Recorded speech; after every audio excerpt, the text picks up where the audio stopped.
Yn y fideo yma, mi wnawn ni drafod sut i blotio cyfesurynnau yn y pedwar pedrant. Nawr, i blotio unrhyw gyfesuryn, rydym angen set o echelinau sydd yn perpendicular i'w gilydd, sef echelinau sydd ar ongl sgwar i'w gilydd. A mae gennym ni echelinau o'r math yma ar y sgrin yn awr, oherwydd mae gennym ni echelin X sydd yn mynd yn llorweddol ar draws y sgrin, ac echelin sydd yn perpendicular i hon, yr echelin Y sydd yn mynd yn vertigol i fyny ac i lawr. Nawr, y pwynt arbennig lle mae'r echelinau yn croesi ydy'r tarddbwynt, ac mae'r tarddbwynt yn bwysig pan dyn ni'n ystyried sut i blotio pwyntiau. Oherwydd, i blotio pwynt ar echelinau, rydym wastad yn cychwyn yn y tarddbwynt, yna, dyn ni'n symud ar draws yn gyntaf, naill ai i chwith neu'r dde, a wedyn dyn ni'n symud i fyny ac i lawr, sef yn vertigol.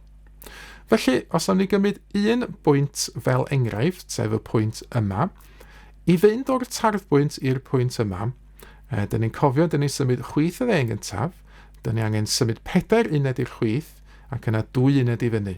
Ac felly cyfesuryn y pwynt yma ydy -4, 2. Pwynt arall fel enghraifft, beth amdano y pwynt yma. I fynd o'r tarddbwynt i'r pwynt yma, os yfo'n 1 i'r dde, ac yna 2 uned i lawr. Cyfesuryn y pwynt yma felly ydy 1, -3. Ac yna, gan i ewch i ni ystyried sut i blotio'r pwynt -2, -3. Eto, yn cychwyn yn y tarddbwynt, y pwynt mawr coch fan hyn, -2 ydy'r rhif cyntaf, felly dyn ni angen symud 2 uned i'r chwith, ac yna -3 ydy'r ail rhif, mae hynna'n golygu symud 2 uned i lawr.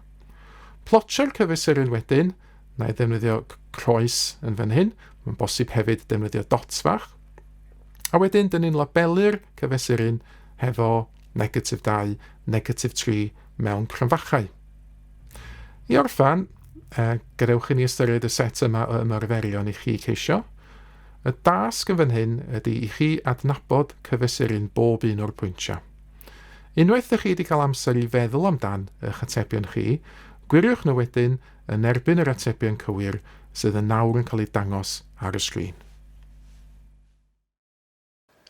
Mae mwy o fideos adolygu ar gael ar ein sianel YouTube Adolygu Mathemateg. Am y newyddion diweddaraf neu holi cwestiwn, dilynwch ein cyfrif trydar @mathemateg. Neu ewch i'n gwefan www.mathemateg.com am fwy o adnoddau adolygu.